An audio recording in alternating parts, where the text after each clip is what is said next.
diagrama da personalidade humana aqui apresentado, sumarizado e simplificado por razões de necessidade, nos deixa cientes do quão complexos são os seres humanos em sua estrutura, suas mudanças e suas vidas mentais e espirituais. Se desejamos criar uma ciência social cujas descrições da nossa realidade sejam capazes de nos habilitar a confiar nelas na prática, nós temos que aceitar esta complexidade e termos a certeza de que ela foi suficientemente respeitada. Qualquer tentativa de substituir este conhecimento básico com a ajuda de esquemas excessivamente simplificados leva à perda desta convergência indispensável entre o nosso raciocínio e a realidade que observamos. É nossa obrigação enfatizar novamente que o uso da linguagem natural para descrever a imaginação psicológica com este propósito não pode ser um substituto para as premissas objetivas. De forma similar, é extremamente difícil para um psicólogo acreditar no valor de qualquer ideologia social baseada em premissas psicológicas simplificadas ou até mesmo ingênuas. Isso se aplica a qualquer ideologia que tente simplificar demais a realidade psicológica, seja ela utilizada por um sistema totalitário ou por, infelizmente, um sistema democrático. As pessoas são diferentes. Quaisquer coisas que sejam qualitativamente diferentes e que permaneçam em estado de permanente evolução não podem ser iguais. Os enunciados acima mencionados sobre a natureza humana se aplicam às pessoas normais, com pequenas exceções. Contudo, cada sociedade no mundo contém um certo percentual de indivíduos, um número relativamente baixo, mas que são uma minoria ativa que não pode ser considerada normal. Nós enfatizamos que neste livro estamos lidando com anormalidades de uma forma qualitativa e não estatística. Pessoas excepcionalmente inteligentes são estatisticamente anormais, mas elas podem ser membros perfeitamente normais de uma sociedade do ponto de vista qualitativo. Nós estamos procurando por indivíduos que compõem um número estatisticamente pequeno, mas cuja qualidade desta diferença é tal que pode afetar de forma negativa centenas, milhares e até mesmo milhões de outros seres humanos.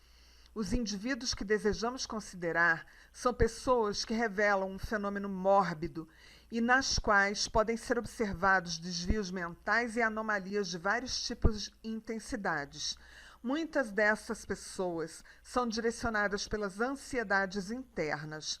Elas buscam caminhos não convencionais de ação e de acomodação à vida, com uma certa hiperatividade característica.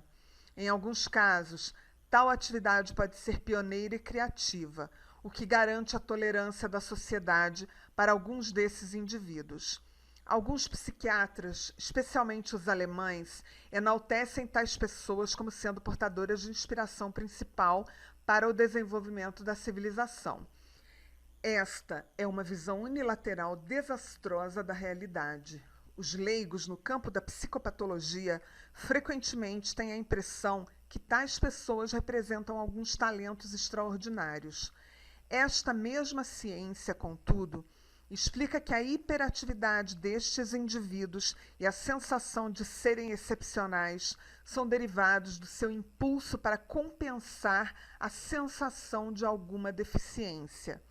Esta atitude anormal resulta do obscurecimento da verdade, de que as pessoas normais são as mais ricas de todas. O quarto capítulo deste livro contém uma descrição concisa de algumas destas anomalias, suas causas e a realidade biológica, selecionadas de modo a facilitar a compreensão deste trabalho como um todo. Outros dados estão distribuídos ao longo de vários trabalhos especializados que não estão incluídos aqui. Contudo, nós devemos considerar que a forma geral do nosso conhecimento nessa área, que é tão básico para o entendimento de muitos problemas difíceis da vida social e também para suas soluções práticas, é insatisfatória. Muitos cientistas tratam esta área da ciência como sendo periférica. Outros a consideram ingrata, porque ela leva facilmente a mal-entendidos com outros especialistas. Como consequência, vários conceitos e várias convenções semânticas emergem, e a totalidade do conhecimento desta ciência ainda é caracterizada por uma natureza excessivamente descritiva. Este livro, contudo, reúne esforços cujo objetivo é trazer à luz os aspectos causais do fenômeno descritivamente conhecido. O fenômeno patológico em questão, em geral, de intensidade suficientemente baixa para ser mais facilmente ocultado da opinião circundante, une-se sem muita dificuldade ao processo eterno da gênese do mal.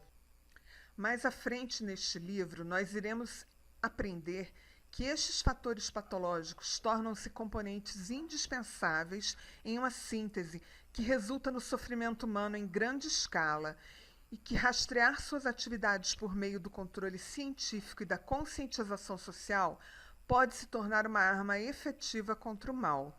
Pelas razões acima, esta dimensão da ciência psicopatológica representa uma parte indispensável da linguagem objetiva por nós tratada anteriormente. O aumento contínuo na precisão da análise dos fatos psicológicos e biológicos nesta área é uma pré-condição essencial para a compreensão objetiva de muitos fenômenos que se tornam extremamente onerosos à sociedade, bem como para uma solução moderna para problemas antigos. Biólogos, médicos e psicólogos que têm se esforçado nestes problemas elusivos e intrincados merecem assistência e encorajamento da sociedade, uma vez que seus trabalhos permitirão uma proteção futura para as pessoas e para as nações contra um mal cujas causas nós ainda não temos entendimento suficiente. E aí eu quero só lembrar, inclusive foi a Nilceia Marques, a gente discutindo sobre esse assunto, ela lembrou o Dr. Hammer, da Nova Medicina Germânica, que mapeou muitas lesões cerebrais relacionadas com doenças físicas, casos, por exemplo, de câncer, né? E lesões cerebrais também relacionadas a determinados tipos de doenças, afetando determinados órgãos. Então, a assertiva aqui desse autor, estimulando que a sociedade apoie biólogos, médicos e psicólogos para esclarecer esse problema da geração do mal em grande escala e que envolve toda a sociedade, é bem oportuna e se conecta com agora que nos ocorre, que me ocorre, com a abordagem da Nova Medicina Germânica do Dr. Hammer. Sociedade. A natureza projetou o homem para ser social como um estado já codificado antecipadamente no nível instintivo da nossa espécie, conforme já descrito acima. Nossas mentes e personalidades não poderiam provavelmente se desenvolver sem o contato e a interação com um círculo maior de pessoas. Nossa mente recebe dados dos outros, seja consciente ou inconscientemente, em relação a questões da vida emocional e mental, tradição e pensamento, através da sensibilidade ressonante, da identificação e da imitação, e pela troca de ideias e regras permanentes. O material que obtemos por estes meios é então transformado pela nossa psique para criar uma nova personalidade humana que nós podemos chamar de nossa própria. Contudo, nossa existência é dependente das ligações necessárias com aqueles que viveram antes, com aqueles que constroem a nossa sociedade no presente e com aqueles que existirão no futuro. Nossa existência somente assume significado com uma função dos laços sociais. O isolamento hedonista faz com que fiquemos perdidos. É o destino do homem cooperar ativamente para dar forma ao destino da sociedade através de dois meios principais, formando dentro dela sua vida individual e familiar e tornando-se ativo no somatório total dos assuntos sociais, baseados em sua, tomara que suficiente, compreensão do que é necessário ser feito do que deve ser feito e se ele consegue ou não fazê-lo. Isto requer que o indivíduo desenvolva duas áreas de conhecimento sobre as coisas, que de certa forma são sobrepostas. Sua vida depende da qualidade do seu desenvolvimento, assim como sua nação e a humanidade como um todo. Se, digamos, nós observamos uma colmeia com o olhar de pintor, vemos que parece uma multidão agrupada de insetos ligados pela sua similaridade espécie. O apicultor, no entanto, percebe as leis complicadas que estão codificadas em cada instinto do inseto e no instinto coletivo da colmeia mesma. Isso ajuda a entender como cooperar com as leis da natureza que governam a sociedade das abelhas. A colmeia é um organismo de ordem superior. Nenhuma abelha individual pode existir sem ela e, portanto, se submete à natureza absoluta de suas leis. Se observarmos uma multidão de pessoas ocupando as ruas de alguma grande metrópole humana, veremos algo como indivíduos dirigidos pelos seus negócios e problemas atrás de uma migalha de felicidade. Contudo, tal simplificação da realidade faz com que negligenciemos as leis da vida social, que existem desde muito antes das metrópoles e que continuarão a existir até muito depois que as grandes cidades forem esvaziadas das pessoas e dos objetivos. Os solitários na multidão têm uma dificuldade em aceitar esta realidade, que para eles existe somente na forma potencial, embora nunca consigam percebê-la diretamente. Na realidade, a aceitação das leis da vida social em toda a sua complexidade, mesmo se encontradas dificuldades iniciais em compreendê-las, nos ajuda a obter, finalmente, um certo nível de entendimento que adquirimos de certa forma como que por osmose. Graças a essa compreensão, ou mesmo somente a uma intuição instintiva de tais leis, o indivíduo é capaz de atingir seus objetivos e desenvolver sua personalidade em ação. Graças à intuição e à compreensão suficientes destas condições, a sociedade é capaz de progredir culturalmente e economicamente para atingir uma maturidade política. Quanto mais progredimos neste entendimento, mais as doutrinas sociais nos taxam de primitivos e psicologicamente ingênuos, especialmente aquelas baseadas nas ideias de pensadores que viveram nos séculos XVIII e XIX, caracterizados pela carência de percepção psicológica. A natureza sugestiva destas doutrinas deriva da sua simplificação excessiva da realidade, algo facilmente adaptável e usado como propaganda política. Essas doutrinas e ideologias mostram suas falhas básicas no tocante ao entendimento das personalidades humanas e das diferenças entre as pessoas, de maneira muito clara, se observadas à luz da nossa linguagem natural dos conceitos psicológicos e, mais ainda, à luz da linguagem objetiva. Uma visão psicológica da sociedade, mesmo se baseada somente na experiência profissional, sempre coloca o indivíduo humano no primeiro plano. Ela então amplia a perspectiva para incluir pequenos grupos, tais como as famílias e, finalmente, as sociedades e a humanidade como um todo. Nós devemos, então, aceitar o princípio de que o destino de um indivíduo é significativamente dependente da circunstância. Quando nós aumentamos gradualmente o campo de nossas observações, ganhamos também uma maior especificidade nas representações das ligações causais e os dados estatísticos assumem uma estabilidade ainda maior. Assim, para descrever a interdependência entre o destino de alguém e a personalidade e o estado de desenvolvimento da sociedade, nós devemos estudar o corpo inteiro de informações coletadas nesta área até o momento e adicionar um novo trabalho escrito em uma linguagem objetiva.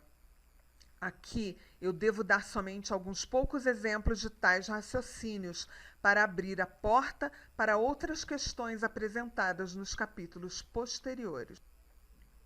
Ao longo das eras e em várias culturas, os melhores pedagogos entenderam a importância no que diz respeito à formação de uma cultura e do caráter de uma pessoa, do escopo dos conceitos que descrevem o fenômeno psicológico.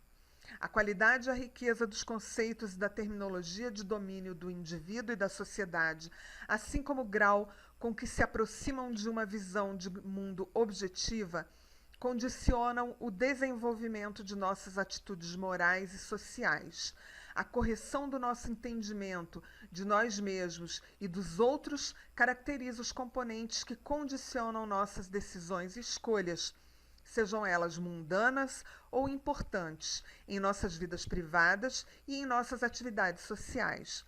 O nível e a qualidade da visão de mundo psicológica de uma dada sociedade é também uma condição da realização da plena estrutura sociopsicológica, presente como um potencial na variedade psicológica existente na nossa espécie.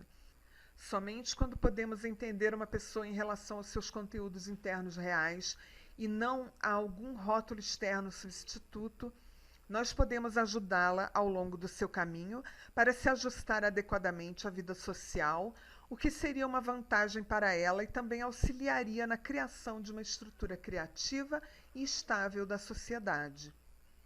Apoiada por um sentimento apropriado em relação às qualidades psicológicas e o entendimento das mesmas, tal estrutura transmitiria uma função social alta a indivíduos que possuem, ao mesmo tempo, uma normalidade psicológica plena, talento suficiente e preparação específica.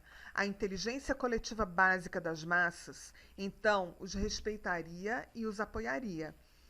E também, em tal sociedade, os únicos problemas pendentes de solução seriam as questões tão difíceis a ponto de sobrepujar a linguagem natural dos conceitos, por mais enriquecidos e qualitativamente dignificados que sejam. Contudo, sempre existiram pedagogos da sociedade, menos talentosos, mas muito mais numerosos, que se tornam fascinados pelas suas próprias ideias grandiosas, que podem muitas vezes até ser verdadeiras, mas que são a miúde, limitadas ou contêm uma mácula derivada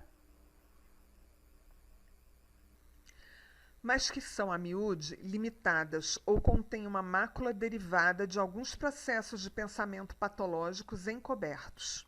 Tais pessoas têm sempre se esforçado para impor métodos pedagógicos que empobrecem e deformam o desenvolvimento da visão de mundo psicológica de indivíduos e sociedades. Elas impõem um perigo permanente sobre as sociedades, privando-as de valores universalmente úteis. Dizendo que agem em nome de uma ideia mais valiosa, tais pedagogos atualmente solapam os valores que dizem defender e abrem a porta para ideologias destrutivas. Repetindo, contudo, sempre existiram pedagogos da sociedade, menos talentosos, mas muito mais numerosos, que se tornaram fascinados pelas suas próprias ideias grandiosas, que podem muitas vezes até serem verdadeiras, mas que são, a miúde, limitadas ou contêm uma mácula derivada de alguns processos de pensamento patológico encobertos. Tais pessoas têm sempre se esforçado para impor métodos pedagógicos que empobrecem e deformam o desenvolvimento da visão de mundo psicológica de indivíduos e sociedades. Elas impõem um perigo permanente sobre as sociedades, privando-as de valores universalmente úteis. Dizendo que agem em nome de uma ideia mais valiosa, tais pedagogos atualmente solapam os valores que dizem defender e abrem a porta para ideologias destrutivas. Ao mesmo tempo, como já mencionamos, cada sociedade contém uma pequena, mas ativa minoria de pessoas com várias visões depravadas de mundo, especialmente nas áreas tratadas acima, que são causadas tanto por anomalias psicológicas que serão discutidas abaixo, ou pela influência de tais anomalias sobre suas psiques por um longo período, principalmente durante a infância. Tais pessoas, posteriormente, exercem uma influência perniciosa sobre o processo formativo da visão psicológica de mundo na sociedade, seja pela atividade direta ou por meio da transmissão escrita ou em qualquer outra forma, principalmente quando estão engajados a serviço de uma ou outra, especialmente quando estão engajados a serviço de uma ou de outra ideologia. Muitas causas que escapam facilmente da percepção de sociólogos e cientistas políticos podem, assim, ser divididas e analisadas com base tanto no desenvolvimento como na involução desse fator, cujo significado para a vida em sociedade é tão decisivo quanto a qualidade de sua linguagem de conceitos psicológicos. Vamos imaginar que queiramos analisar esses processos. Nós construiríamos um método de preparação que tivesse credibilidade suficiente para examinar os conteúdos e a correção da área de estudo da visão de mundo em questão.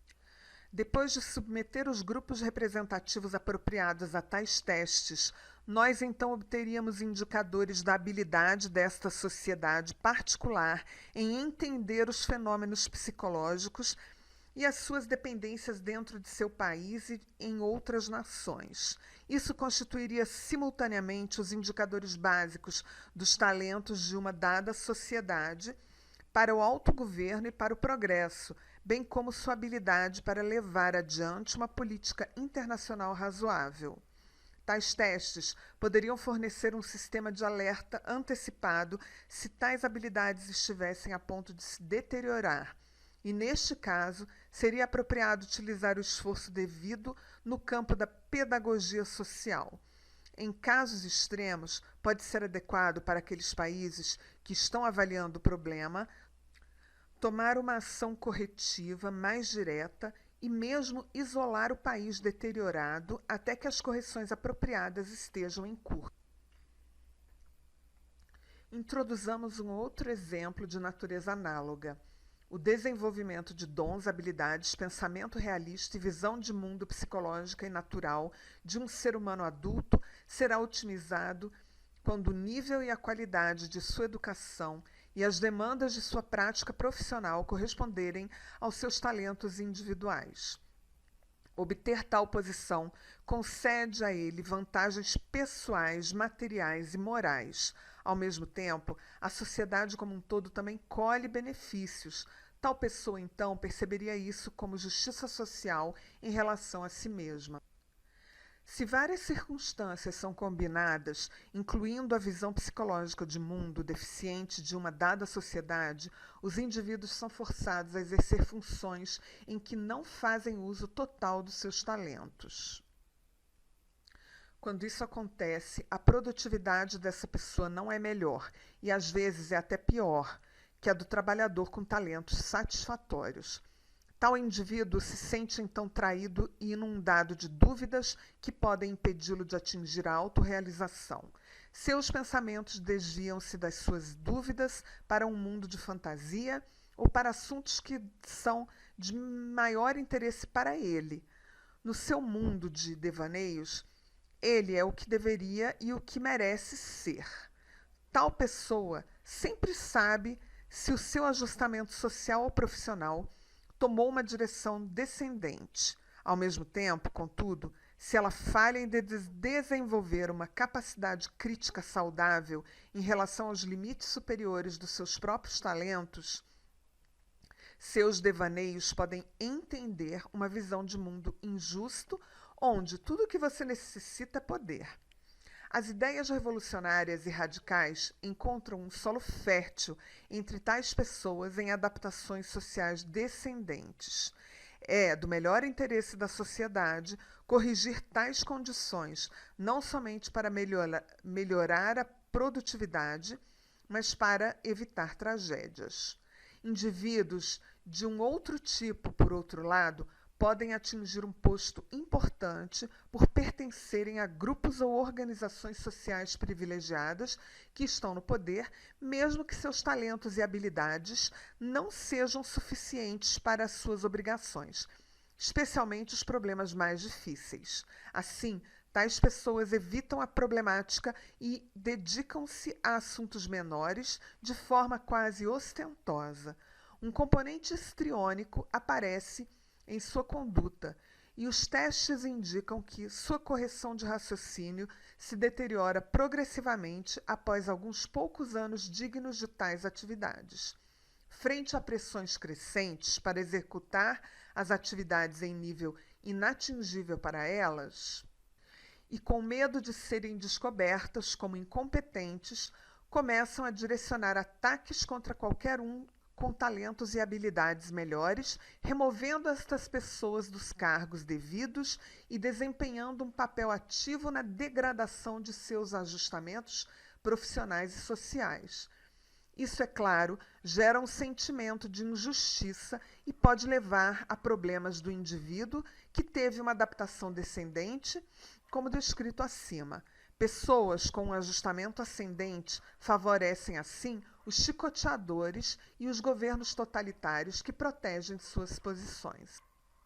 Ajustamentos sociais para cima e para baixo, assim como os qualitativamente inadequados, resultam em desperdício do capital básico de qualquer sociedade, formado pelo conjunto de talentos de seus membros.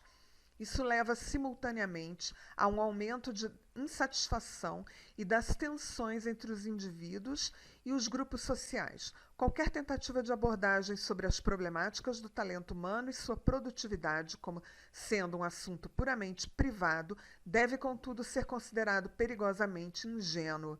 O desenvolvimento ou a involução em todas as áreas da vida cultural, econômica e política dependem da extensão na qual o seu conjunto de talentos é apropriadamente utilizado. Em última análise, isso também determina se haverá evolução ou revolução. Tecnicamente falando, seria mais fácil construir métodos apropriados que nos habilitassem a avaliar as correlações entre os talentos individuais e os ajustamentos sociais em um dado país, do que lidar com a proposição inicial do desenvolvimento dos conceitos psicológicos. A condução de testes apropriados poderia nos fornecer um índice valioso que poderíamos chamar indicador de ordem social. Quanto mais próximo o número estivesse de mais 1,0, mais o país em questão estaria próximo do cumprimento daquelas pré-condições básicas para a ordem social e tomando o caminho apropriado em direção ao desenvolvimento dinâmico. Uma baixa correlação seria um indicador de que uma reforma social é necessária. Uma correlação com valor próximo a zero ou mesmo negativo deveria ser interpretada como um sinal de alerta, indicando que a revolução é iminente. Revoluções em um país sempre causam problemas múltiplos para outros países. Desta forma, é de grande interesse de todos os países monitorar tais condições. Os exemplos apresentados acima não exaurem a questão dos fatores causais que influenciam a criação de uma estrutura social, os quais corresponderiam adequadamente às leis da natureza. Nosso nível instintivo da espécie já codificou a intuição de que a existência da estrutura interna da sociedade, baseada nas variações psicológicas, é necessária. Ela continua se desenvolvendo ao lado de nossa inteligência básica, inspirando nosso senso comum saudável. Isto explica por que a parte mais numerosa da população, cujos talentos estão próximos da média, geralmente aceita sua posição social modesta em qualquer país, desde que esta posição preencha os requisitos indispensáveis de ajustamento social adequado e garanta um meio de vida justo, não importando em qual nível da sociedade o indivíduo encontre sua adaptação adequada. Esta maioria de pessoas medianas aceita e respeita o papel social das pessoas cujos talentos e educação são superiores, contanto que eles ocupem posições apropriadas dentro da estrutura social. As mesmas pessoas, contudo, reagirão com críticas de desrespeito e até desprezo sempre que alguém tão mediano quanto eles, compense as suas deficiências, exibindo sua posição de ajustamento acima da que merece. Os julgamentos declarados por este segmento das pessoas medianas, mais sensíveis, podem, com frequência, ser altamente precisos e deveriam ser considerados ainda mais notáveis se levarmos em consideração que tais pessoas possivelmente não tiveram conhecimento suficiente a respeito dos muitos problemas reais, sejam eles científicos, técnicos ou econômicos. Um político experiente raramente pode assumir que as dificuldades nas áreas econômica, de defesa ou da política internacional serão completamente compreendidas pelo seu círculo eleitoral. Contudo, ele pode e deve assumir que sua própria compreensão das questões humanas e tudo o que tem a ver com relações interpessoais dentro desse círculo encontrará um eco nessa mesma parcela majoritária dos membros da sociedade. Estes fatos justificam parcialmente a ideia de democracia, especialmente se um país em particular tem mantido esta tradição historicamente, se a estrutura social é bem desenvolvida e se o nível de educação é adequado.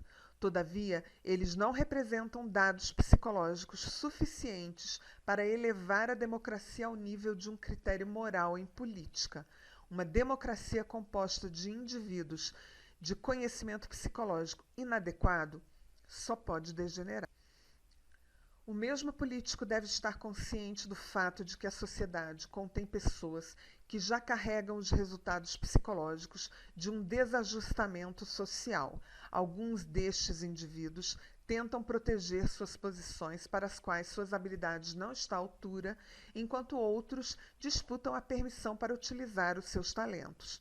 Governar um país torna-se incrivelmente difícil quando tais batalhas começam a esconder outras necessidades importantes. É por isso que a criação de uma estrutura social justa continua a ser uma pré-condição básica para a ordem social e para a liberação dos valores criativos. Isso também explica por que a propriedade e a produtividade do processo de criação da estrutura constituem um critério para um bom sistema político. Os políticos deveriam também estar cientes de que, em toda a sociedade, existem pessoas cuja inteligência básica, cuja visão de mundo psicológica natural e cujo raciocínio moral se desenvolveram de forma inapropriada. Algumas destas pessoas contêm as causas destes desenvolvimentos inapropriados dentro de si mesmas, e outras foram sujeitas a pessoas psicologicamente anormais quando crianças. A compreensão das questões morais e sociais de tais indivíduos é diferente, tanto do ponto de vista natural como do objetivo. Eles constituem um fator destrutivo para o desenvolvimento dos conceitos psicológicos, da estrutura social e das ligações internas de uma sociedade. Ao mesmo tempo, tais pessoas interpenetram facilmente a estrutura social com uma rede ramificada de conspirações patológicas mútuas conectadas deficientemente à estrutura social principal. Estas pessoas e suas redes participam da gênese daquele mal que não poupa nenhuma nação. Esta subestrutura dá vida a sonhos de obtenção de poder e de imposição da vontade de uma pessoa sobre a sociedade, trazidos à realidade com frequência em diversos países durante épocas históricas. É por essa razão que uma porção significativa de nossa consideração deve ser dedicada a um entendimento dessa fonte de problemas antiga e perigosa. Alguns países com uma população não homogênea manifestam fatores adicionais que operam destrutivamente sobre a formação da estrutura social e o processo de desenvolvimento permanente da visão de mundo psicológico de uma sociedade. Primeiramente, entre esses fatores estão as diferenças raciais, étnicas e culturais existentes em praticamente toda a nação formada por conquistas. As memórias de sofrimentos anteriores e do desprezo pelos conquistados continuam a dividir as populações por séculos. É possível superar estas dificuldades se entendimento e boa vontade prevalecerem através de várias gerações. Diferenças de crenças religiosas e as convicções morais relacionadas a elas continuam a causar problemas, embora muito menos perigosos que os descritos acima.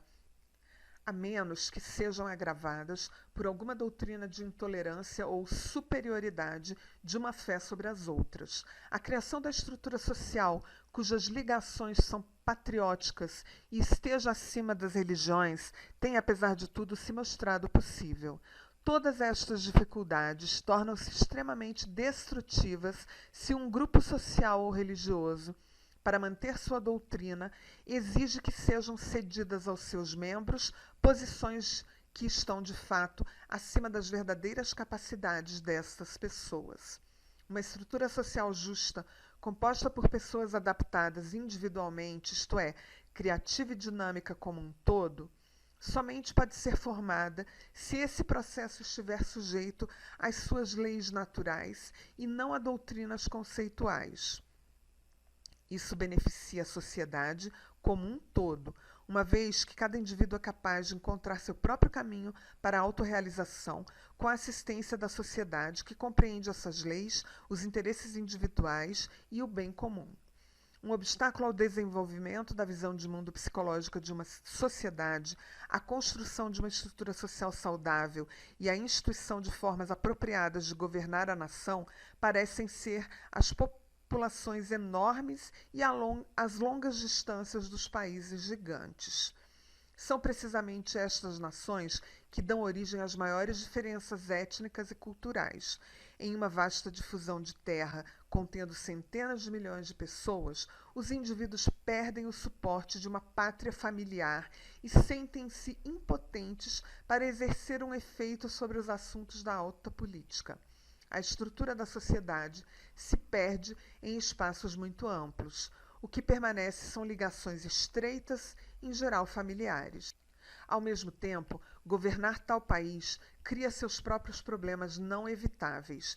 Gigantes sofrem do que poderia ser chamado de macropatia permanente, doença do gigante, uma vez que as autoridades principais estão muito distantes de quaisquer assuntos individuais ou locais.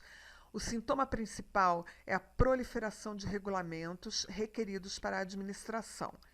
Eles podem parecer apropriados na capital, mas frequentemente não fazem o menor sentido nos distritos afastados ou quando aplicados a assuntos individuais. Os funcionários públicos são forçados a seguir regulamentos cegamente. O espaço para que eles utilizem sua razão humana para diferenciar as situações reais torna-se realmente muito estreito. Tais procedimentos comportamentais têm um impacto sobre a sociedade, que também passa a pensar em regulamentos em vez de pensar na realidade prática e psicológica. A visão de mundo psicológica, que constitui o fator básico para o desenvolvimento cultural e fez a vida social funcionar, torna-se, portanto, intrincada. Isso nos faz, então, perguntar: o bom governo é possível? Os países gigantes são capazes de sustentar uma evolução cultural e social?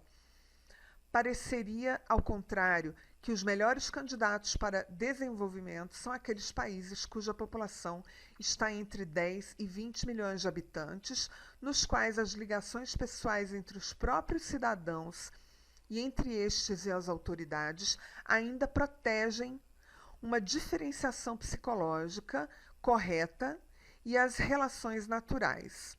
Países muito grandes deveriam ser divididos em organismos menores que gozariam de uma autonomia considerável, especialmente em relação aos assuntos econômicos e culturais.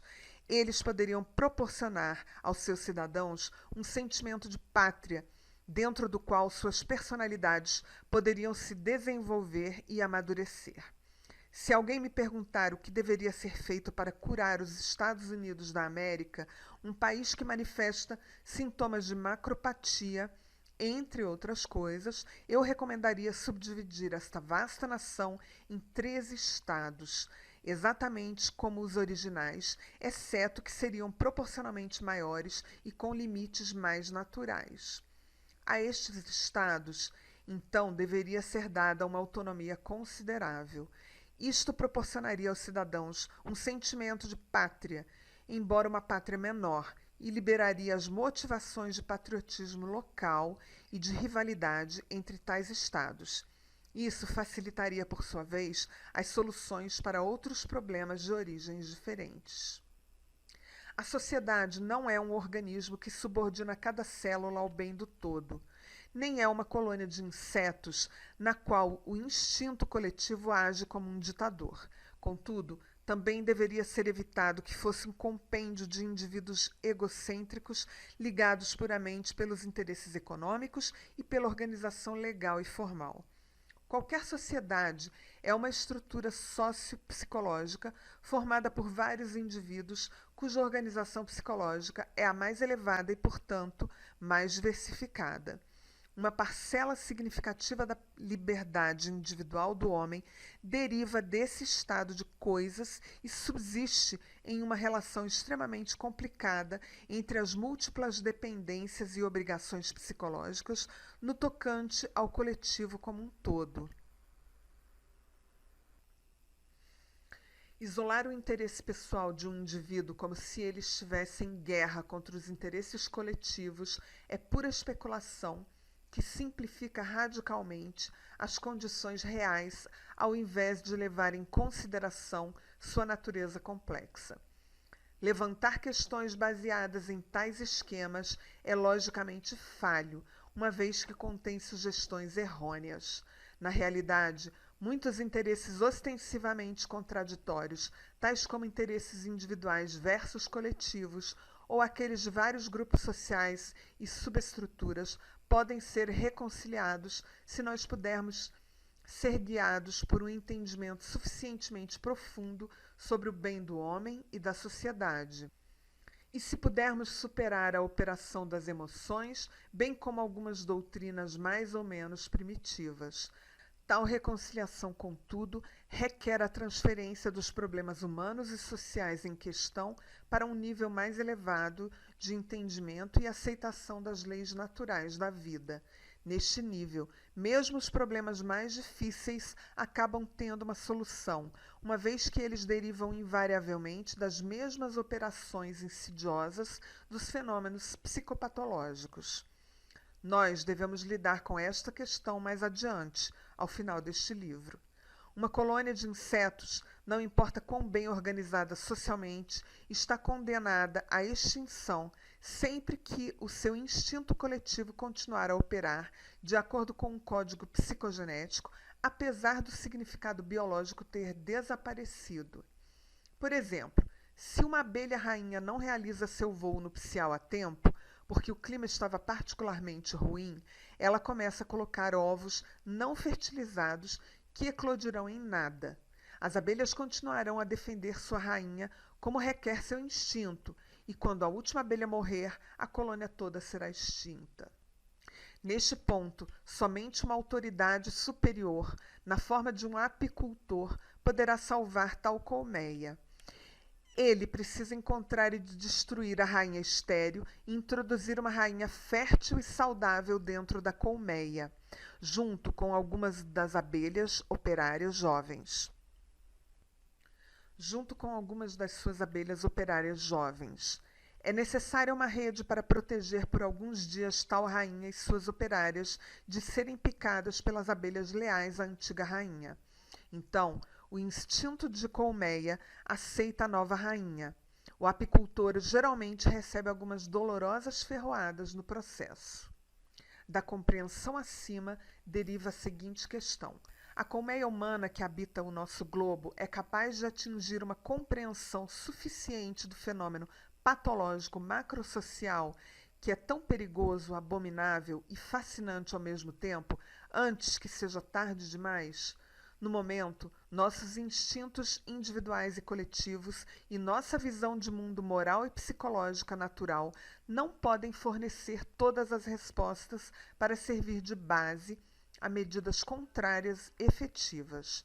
Aquelas pessoas que pregam que tudo o que nos resta é acreditar no grande apicultor do céu e retomar aos seus mandamentos estão vislumbrando uma verdade geral, mas elas também tendem a tratar verdades particulares de forma trivial, especialmente as de origem naturalista.